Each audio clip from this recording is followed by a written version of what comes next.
रानी हीरा खाना झलकत बाड़ू, तू परियन के रानी लागेलू, तू परियन के रानी लागेलू। चल चलेलू जैसे तू मतवाली, चल चलेलू जैसे तू मतवाली, तू परियन के रानी लागेलू, तू परियन के रानी लागेलू, तू परियन के रानी लागेलू, तू परियन के रानी लागेलू।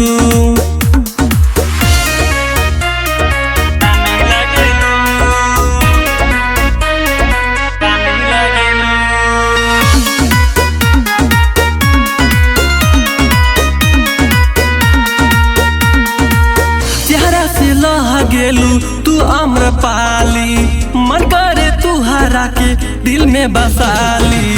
तू हर गोराइल जैसे मलाई, देखी के चंदा जला जाए। हमके पागल बना देले बाड़ू, हमके पागल बना देले बाड़ू, तू परियन के रानी लागेलू, तू परियन के रानी लागेलू, तू परियन के रानी लागेलू, तू परियन के रानी लागेलू।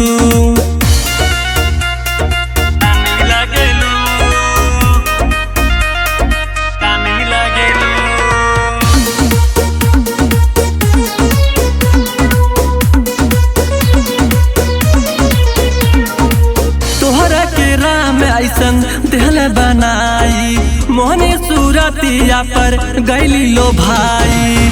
न जाने रानी कहाँ से आईलू, आके उपेंद्र के भगिया जगैलू। सनी अहमद